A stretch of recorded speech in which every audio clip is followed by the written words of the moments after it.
what is the impact from you in terms of energy being transited between Russia and Europe?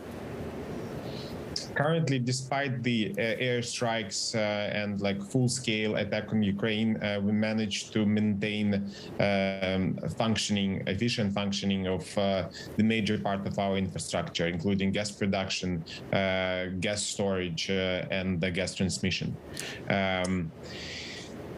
It's hard because sometimes we need, for security reasons and other reasons, we have to enable some backup plans.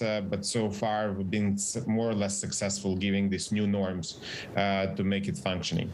Is this the new norm longer term? Are you in a position where you can anticipate that maybe you revert back to the relationship that you had, strictly economically speaking, with regards to the flow of gas, or does something new need to be put on the table?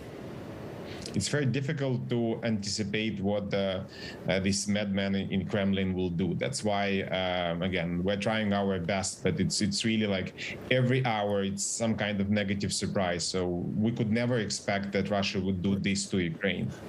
You're still under contract, though, with Gazprom. Is that correct?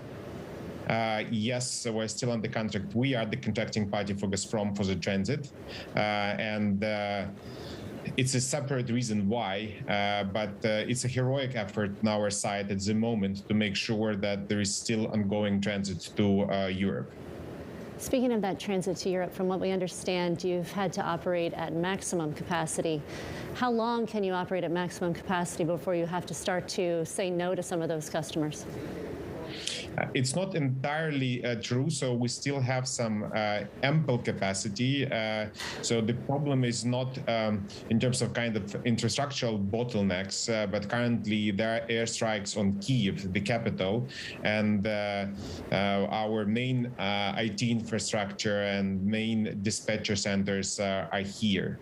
So we have some backup locations, but again, since it's unfolding so fast, it's really difficult to predict. So far, the transit infrastructure is functioning. We have some reserve capacity, both in terms of the line infrastructure and the storages.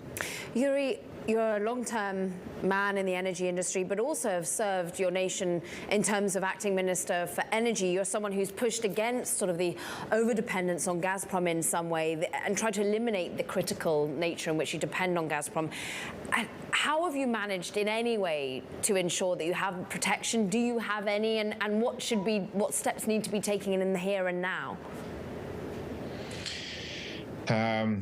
Unfortunately, our industry is rather inert, so you cannot do a lot overnight. But again, increasing energy efficiency, producing more gas in countries outside Russia or similar countries, again, producing more biogas. There are many ways how we can get rid of this dependency on Russia. And we've been telling the Western world for a very long time that this dependency will let them down.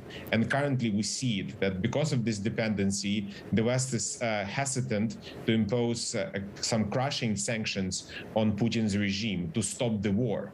And you even showed yourself, the US spokesman was saying that the sanctions that are currently on the table are not affecting energy flows. And that is why Russian companies like Rosneft are up, their shares are up, and Putin is not that upset with these sanctions. But if the sanctions are designed to stop Putin, unfortunately, is not happening. Based on what we know about the West's response, do you anticipate that Nord Stream 2 will still be put into service? Fortunately, I don't anticipate it. I think that at least in this particular case, it would be unthinkable to see Nord Stream 2 operating. With regards to your current infrastructure, the current power grid, your current gas infrastructure here, how secure is it right now from attack? It depends. Some of our infrastructure assets are damaged, so we had to stop them. But main part of them is functioning okay, I would say. And since we do have a lot of access infrastructure in terms of backup assets, we are able to ensure that there is uninterrupted supply of both gas and electricity in almost all the parts of Ukraine, with some minor exceptions. Yuri, we have 30 seconds. How are you? It's difficult because with this constant air raids, it's very difficult to focus on work, and it's difficult without sleep.